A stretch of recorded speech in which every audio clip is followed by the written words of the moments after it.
Hi friends, welcome back to day 3. ఈరోజు third చిక్ కూడా మనకి హ్యాచింగ్ అయితే అయింది. మీకు చూపిస్తాను చూడండి. ఇప్పుడు ఇక్కడ మీరు సరిగ్గా గమనించినట్లయితే 3 చిక్స్ క్లియర్గా కనిపిస్తున్నాయి. మ్యాక్సిమం ఈ పెయిర్ అనేది 4 to 5 eggs అయితే పెడుతుందండి ఎవ్రీ టైం నా దగ్గర.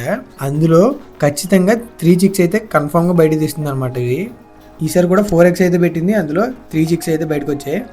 అండ్ రిమైనింగ్ 1 egg అయితే మాత్రం అన్ఫెర్టైల్ అయితే అయిందండి. ఇది ఈలోపు మీరు ఎవరైనా సరే మన ఛానల్ సబ్స్క్రైబ్ చేయకపోతే సబ్స్క్రైబ్ చేసుకుని పక్కన బెల్ ఐకాన్ యాక్టివేట్ చేసుకోండి. సో దట్ ఇలాంటి షార్ట్ వీడియోస్ అప్లోడ్ చేయగానే మీకు నోటిఫికేషన్ వస్తుంది. సో ఇప్పుడు మన మెయిన్ టాస్క్ ఏంటంటే, ఎప్పుడైనా సరే ఎగ్స్ కంప్లీట్గా హ్యాచ్ అయిన తర్వాత ఇంకా ఎగ్స్ హ్యాచ్ అవ్వడానికి ఏమీ లేవు అన్న టైంలో చిక్స్ ఎగ్స్లోంచి బయటకు వచ్చిన తర్వాత మిగిలిన ఎగ్షెల్స్ ఉంటాయి కదండి, ఆ ఎగ్షెల్స్ అన్నింటినీ కూడా మీరు బ్రీడింగ్ బాక్స్లోంచి రిమూవ్ చేసుకోవాలి. సో దట్ బ్రీడింగ్ బాక్స్ అనేది క్లీన్గా ఉంటుందండి, చిక్స్ కూడా కొంచెం హైజీన్గా ఉంటాయి. అండ్ వన్ మోర్ థింగ్ ఏంటంటే, ఈ ఎగ్సెల్స్ని రిమూవ్ చేయకపోతే ఏమవుతుందని అంటే, ఈ ఎగ్సెల్స్ అనేవి వెళ్ళి చిక్స్కి బ్యాక్ సైడ్ కానీ లెగ్స్లో కానీ ఇరుక్కుపోతాయి అనమాట.